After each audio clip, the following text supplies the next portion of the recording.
Okay, we are here inside Project Bolide in case anyone ever wanted to know what it looked like. Kind of a mess. I need to fix that. But that's not the priority. There's an issue with the system. No, it's not the Hall of Fame LN2 edition. It's these fans here. I bought them so that they could blow nice fresh air directly onto the Hall of Fame. And they do not turn on. I can show you. Here's the power cord.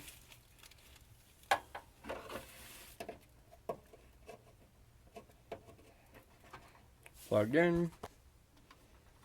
Power on. Seems that fan's not spinning either, which leads me to believe that it's not connected correctly on the back panel. Alright, that's good.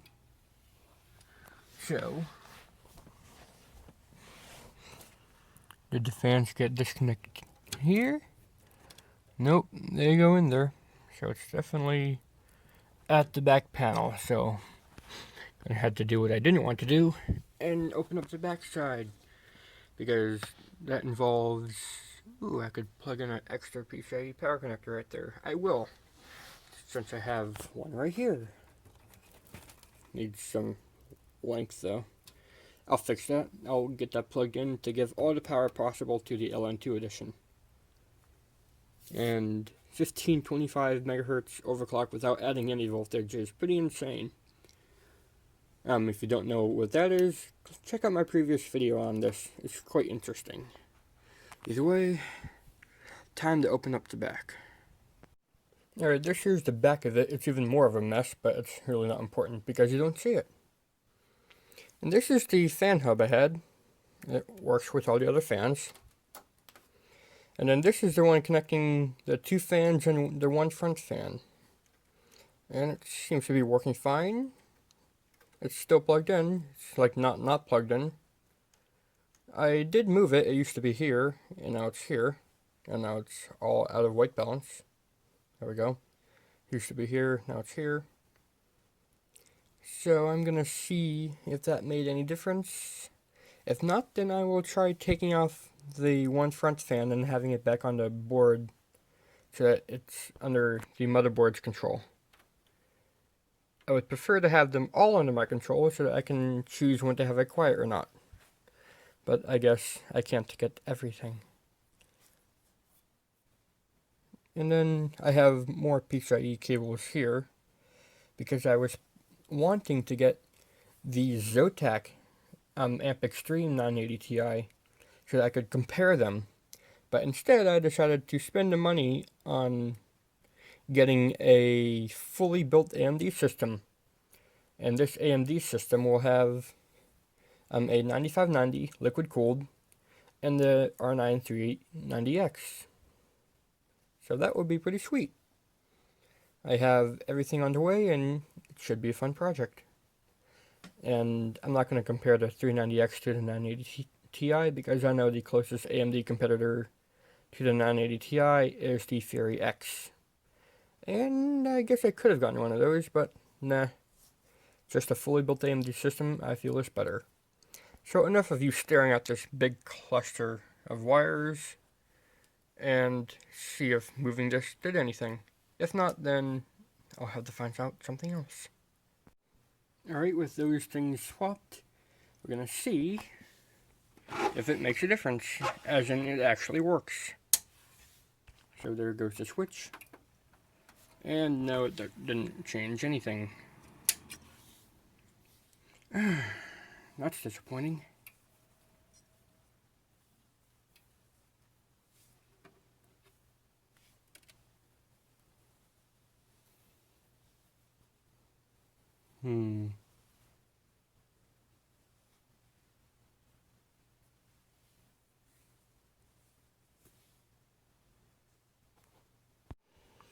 Alright, just to confirm that it's not the fans themselves and just the controller being like overwhelmed by all the fans. Here's a second power supply hooked up and it's about to be powered on. And there they go. So it is just the controller being slightly overwhelmed. Not too bad. I'll just leave them unplugged for now. And I guess I'll hook them up to the motherboard. I guess I don't have much choice. I know what I'll do. I'll set them as the CPU, like, optional fan. So that they will always be in control with the CPU load. Let's see how that goes. Okay, with it now plugged into the CPU optional fan, and I did get this connected just fine. Yay! Everything works. Now shut down, so that I can get it all back together. I don't know why it does that. I guess there's a few extra volts in the power supply and it gets to boot up. Or at least try to. But, yep. I need to get to replacing these memory cards because I know that at least one of them is dead. I could try putting them all into the black slots of the motherboard, but that would not give good performance because it's not in the correct thing. Whatever.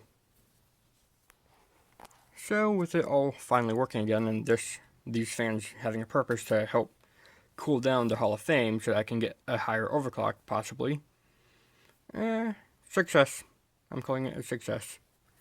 And FYI, for some reason the USB 3 connector was completely undone, and that was why my USB ports up here were not working. And I was wondering if when I pulled them hard that one time, they broke.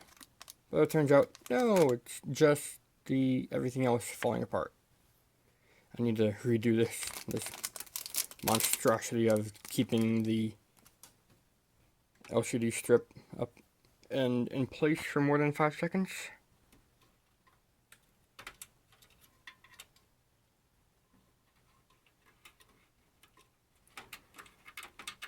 Sure, they go up there, but it doesn't stay up there.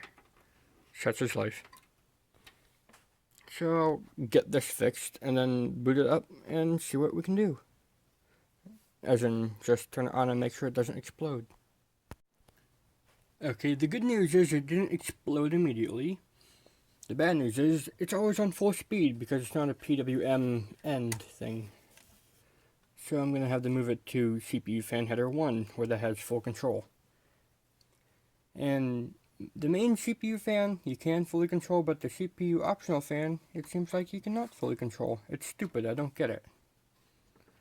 Whatever, I'll just have to move it. Okay, with them in CPU fan 1 thing, they don't turn on. Why not? You just saw they were clearly working. Do these fans always be on? Yep. Just wanted to be sure. So the only input coming from this is the 200mm up front, and then that one is on, I can tell, and I can see it, it's on. In case you were wondering what the inside looks like, SSD, boot drive, hard drive, recording drive, and then 2 1TB, actually 1, 2, 3 recording drives, or backup drives, I guess. I might add more because I have another hard drive cage I can install, but that's besides the point. What is the point is trying to figure out why this fan thing won't work. What I'm gonna do is set the front fan here up to where it was before on the fan controller, and then set these two, or actually these two on the fan controller and this one on the CPU 1 fan header, and see how that goes. Alright, I believe I got it. This one fan is controlled by the fan controller on the board, and these two should be connected to the top fan controller. Let's give it a shot. Are you kidding me? I tested this, they were just working. Oh my god! I even zip tied them. I thought they were good to go. I tested this. Okay, you will see this with me. First time powering on since I rerouted the wires there. And they started to go, but didn't. Okay. That tells me that the wire is bad itself. Okay. That's getting somewhere. Okay, I have this fan rerouted to that port right under here, and this fan routed to a port up here. Let's see if it works.